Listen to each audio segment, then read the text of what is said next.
Welcome to Executive Checkpoint, the live podcast for security professionals. Each week, we explore industry trends, challenges, and insights with leading experts. This is your insider access to the minds driving change in our industry.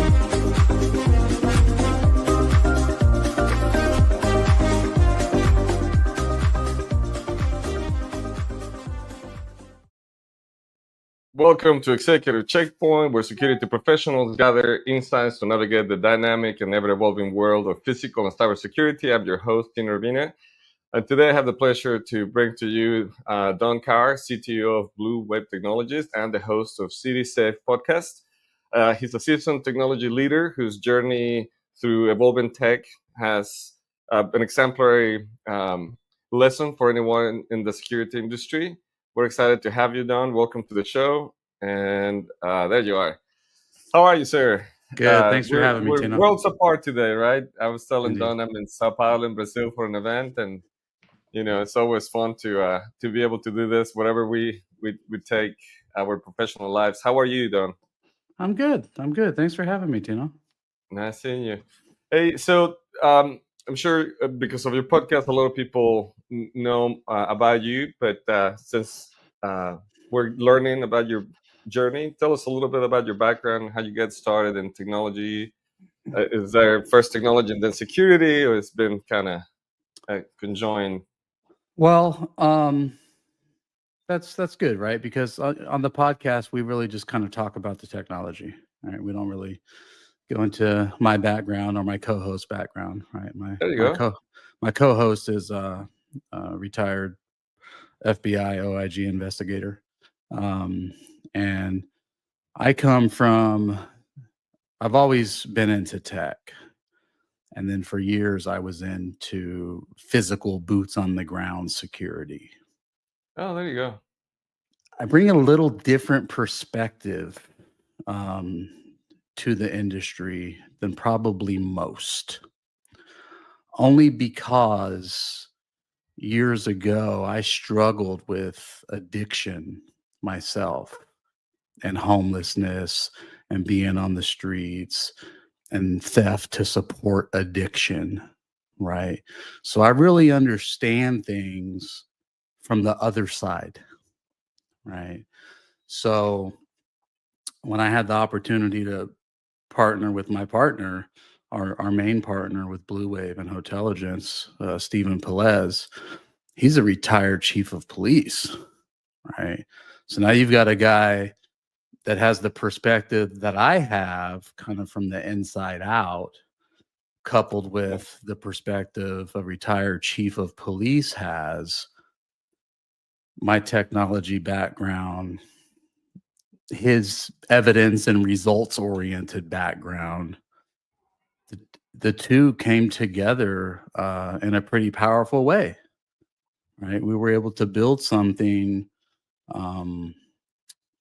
that gets exceptional results just from having those two kind of polar opposite perspectives. I mean, you're covering the perception of what you're offering as a professional from both sides of the aisle. So Yeah. what was the flip between you being in that situation to move into the professional side and the security and technology side? What was that moment where you have a pivot to move on? Was it someone that made that change, or you eventually? Well, the moment was being sick and tired of being sick and tired, right? There comes a point where you get sick and tired of being sick and tired, and you're either going to continue down the same pattern and run that pattern for the next 20 years, or we draw a line in the sand and do something different, right? That was years ago now, but I've been in recovery for lots of years now, and I live with a purpose today, right? So I have a purpose in my personal life, and I also have a purpose in my professional life, because what we do with fighting crime is really my way of giving back.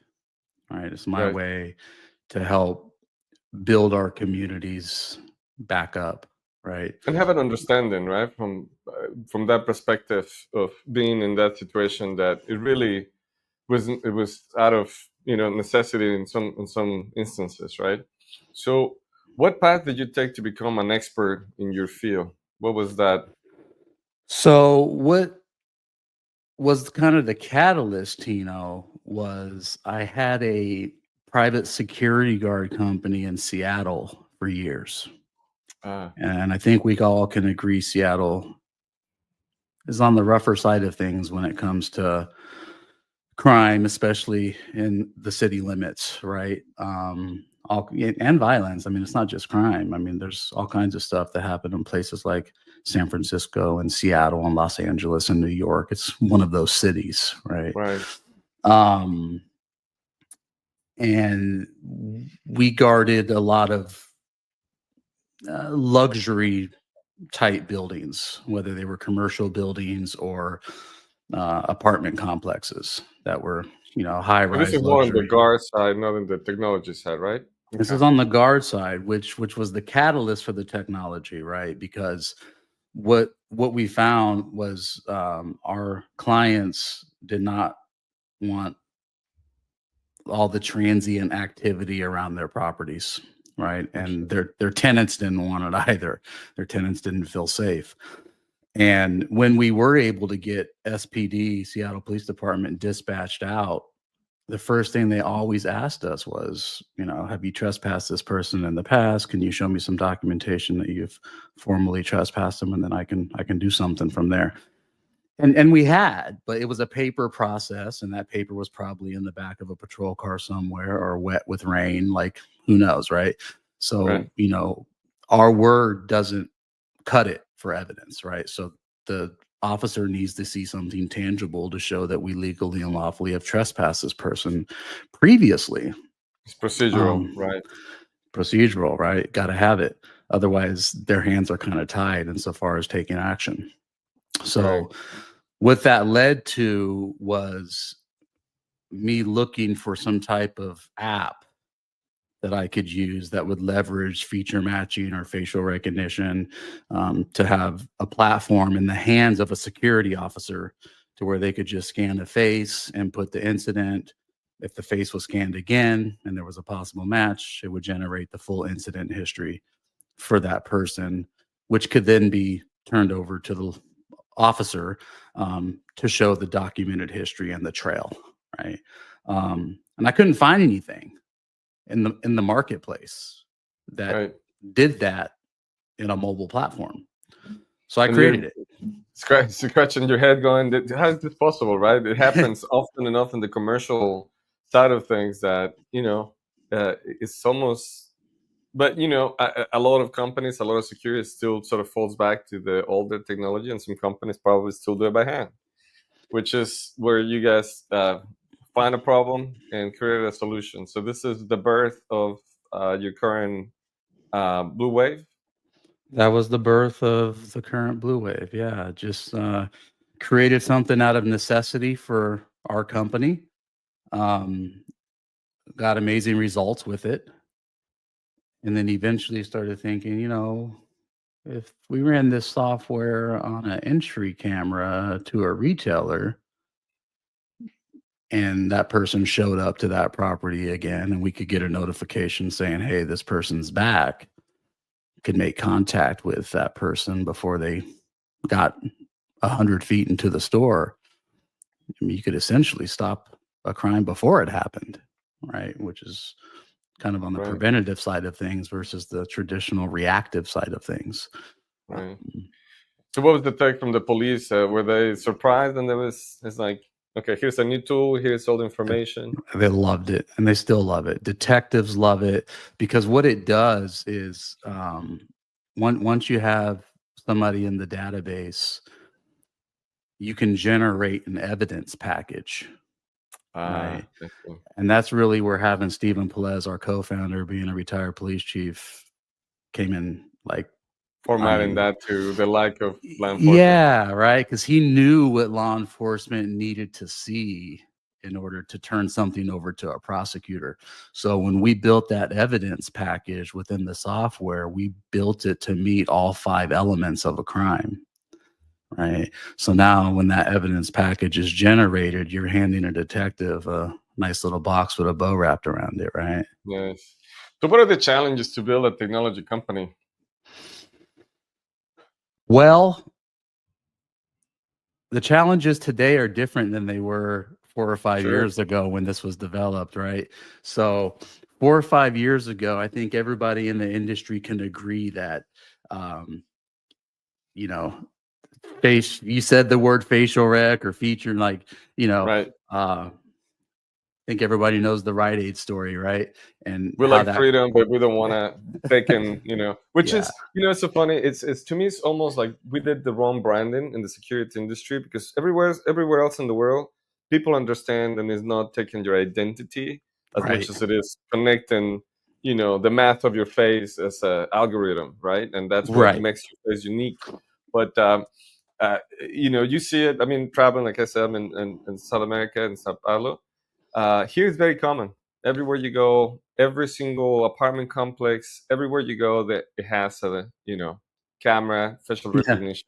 yeah. So I think I know what you mean. So years ago, and I think it's evolving, but still a stigma attached to it, especially in the U.S. Right? It is evolving, and the problem is you still have companies out there that are tying race and gender to their algorithm.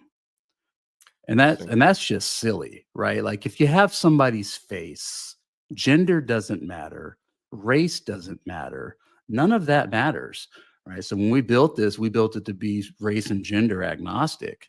We don't Right. care. We have your I face. think if I recall, maybe there was a point where the technology still was a little on the not recognizing certain patterns, and it was mainly, I think it's like 61 or 65-year-old black woman.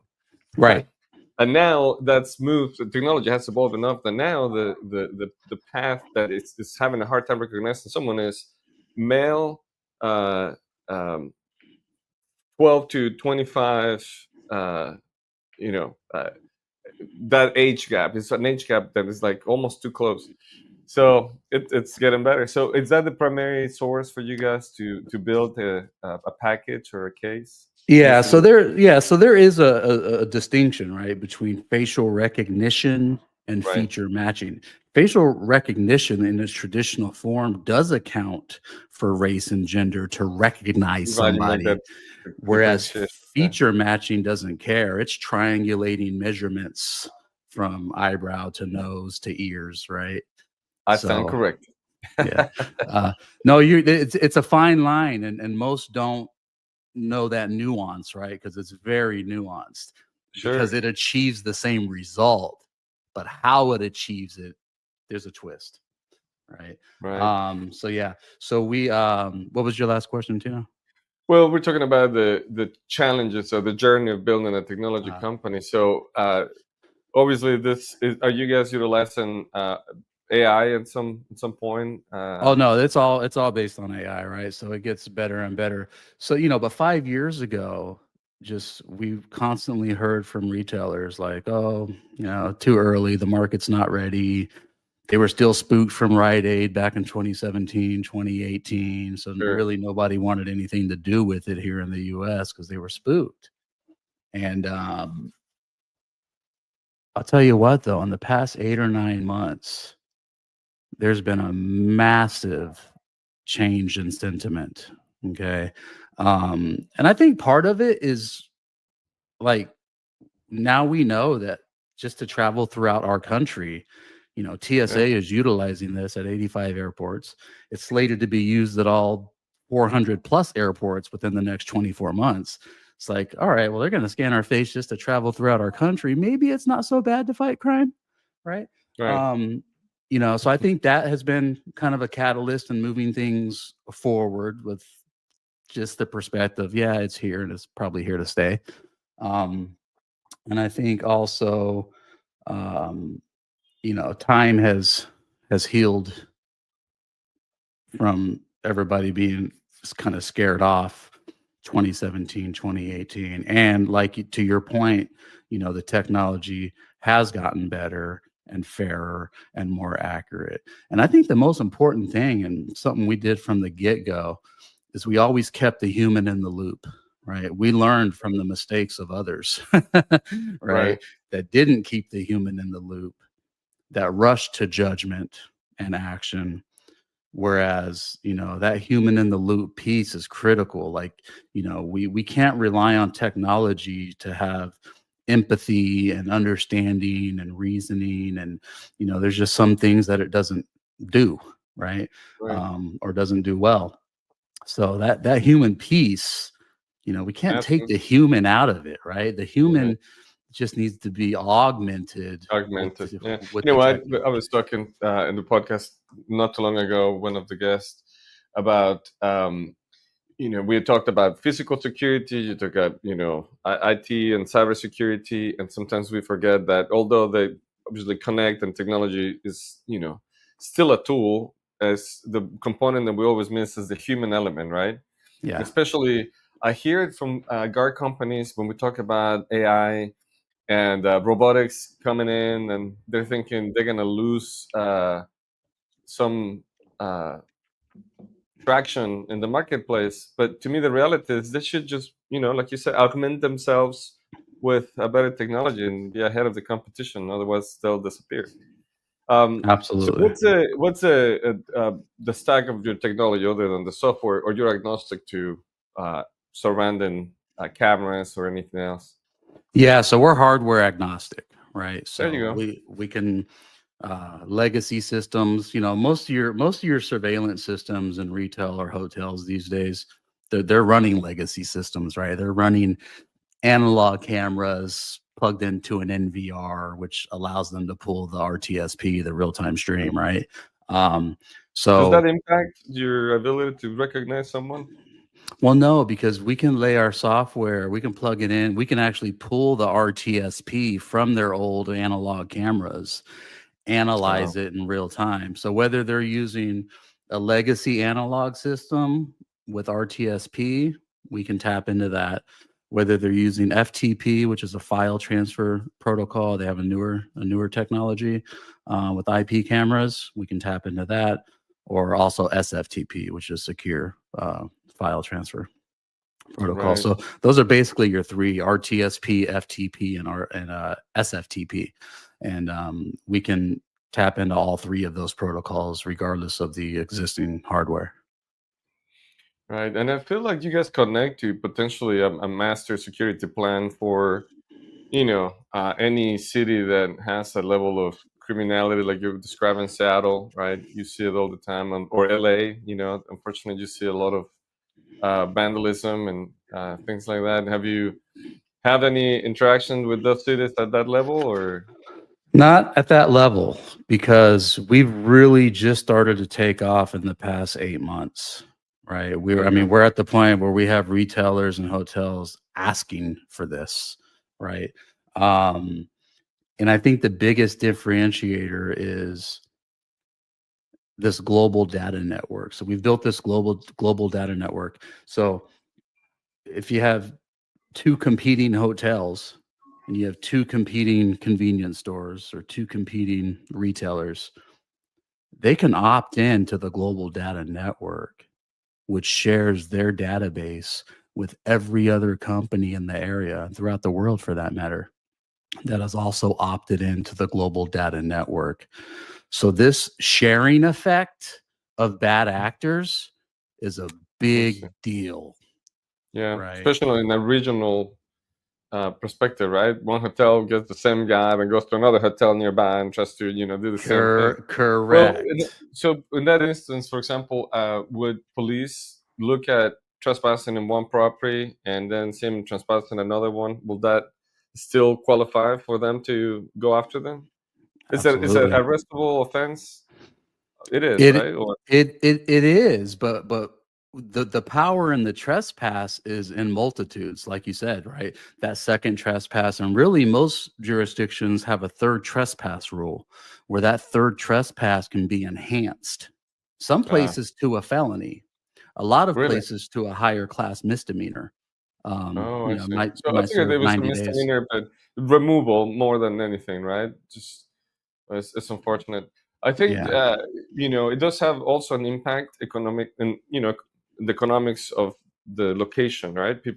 Some people might not want to go to a destination just because they see someone, yeah, that might not look safe, right? They might not go to the store and expend money, call a gas Right. station or some location. So it does have some very practical and economic impact on your users.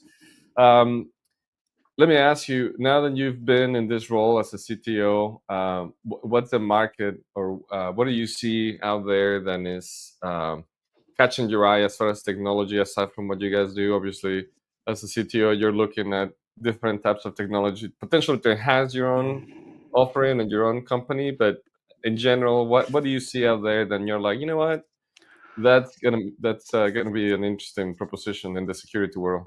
Well, I think everybody's kind of doing it, right? I think everybody that's in this space anyway is on the forefront, right? Which ones are going to win out in the end? We don't know. But with this space, there's enough room for everybody, right? Um, Without a doubt, there's enough room for everybody. So, our perspective isn't really competition, it's more like cooperation, right? Like how can we come together to fight this, unified mission? um but you have, AI with regard to like behavior recognition, right? Where a theft can be detected based on the movements and concealment. So that's a big piece, right? You have companies that are very good at detecting a possible theft. Right. That they can overlay that software onto existing cameras at retailers. And then you have companies that are really good at the feature match or facial rec piece of it, right? That have been doing it for years and years. Mm. And then you have companies that are very good at the evidence piece of it, right? Providing a software to loss prevention personnel and security staff to compile all these different elements into an evidence package, essentially, that can be used for prosecution. Um, but what we've kind of hung our hat on is doing that from end to end Mhm. in one unified platform. I see. Okay. It's interesting you broke it down and on how the usually fits together in the industry. Well, I'm sure your leadership perception and or perspective has evolved over time. Sure. Uh, what do you see in yourself from when you guys started the company and today? How has that your leadership view of where you are as a company, where you are with your team, has evolved over time? I mean, we always knew we could never do this alone, but just in the recent months with some partnerships with an AI company that detects theft, right? So like you add that element into our feature, like now you're really like from the detection of it itself to the prosecution of it to that person comes back onto the property and they've already been trespassed. So that's kind of like a whole piece, right? So like a partnership there, um, and then like a partnership with a company that does the panic buttons for like hotel staff, housekeepers. They have panic buttons, integrating that into our software platform to where you just have one unified solution that covers proactive and reactive should something happen. So I think where we're at today versus where we were a few years ago is we're really getting traction with these partnerships for unified solutions. And we are really seeing the power of having those partnerships today. So it's building a platform where you guys, is it IP or is it an integration that you do with some of these partners? Or Yeah, an integration, right? So usually just like an API or SDK, okay, um, sometimes just a webhook, that's what I mean. depends It's on the tech. Mhm. very interesting. So thinking back in your early days with in your career compared to now, obviously. What advice would you give to yourself? The reason I like to ask is because a lot of young professionals coming into the industry, maybe eventually want to have a position like a CTO in a company. What do you know now that helped you get to where you are today? And what advice would you give to yourself, the younger self? That's a good one.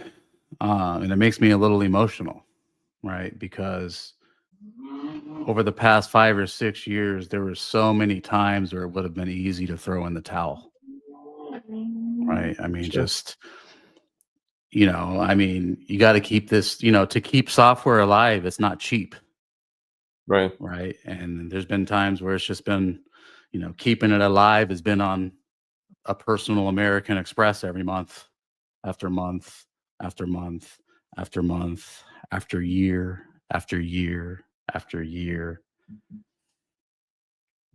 But had we thrown in the towel, it would have been a wrap, right? But because we kept it alive and kept iterating and kept rolling out new features, even though we didn't have any customers, right? When everything shifted 8 or 9 months ago, we were ready for it, right?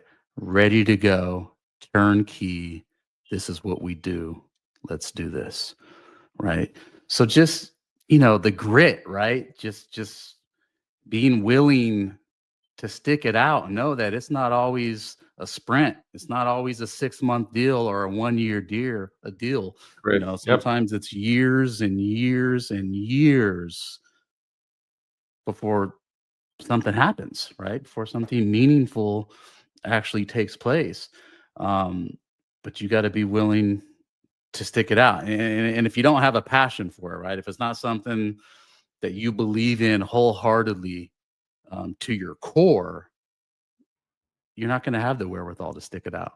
But if it's something that you really believe in and that excites you, and you know that you have something, you just got to wait, be there when that opportunity presents itself. It gives you the fortitude to stick it out, right? But just, having the grit to carry on when it's easy not to carry on anymore. Yeah. Challenges are preparation for greatness, right? Yep. And Yep. so, well, I hear you, and I think that people will appreciate that because it's so easy to quit, right? It's hard to stick it up. Well, what do you see in the coming years, the next 4 or 5 years, technology-wise, that you think is the next big shift for the industry? Next big shift, 4 or 5 years. It's just going to be massive intelligence, in our opinion, Tino. Right? It's like, you're not going to be able to go anywhere as a bad actor, and Yeah. probably not be able to be recognized as a bad actor, right? Especially when you have these companies that are willing to share their database with other companies. So when you did something over at X property and now you want to go do it at Y, because we all know, right? Like these criminal networks seem to be very big because it seems to be omnipresent, but in reality, they're actually very small circles, right? These circles are not very big at all, but they just wreak havoc from place to place to place to place to place, right? Because it's so easy to go to different places. Whether Right. it's a different state, different city, different region, different store, different brand, it's easy to switch it up. It's not going to be so easy in a few years to switch it up because you're gonna be able to be tied to those previous incidents in seconds. Right. Well, I think in such a fast-moving part of our industry, technology, how do you keep up, stay sharp, continue learning?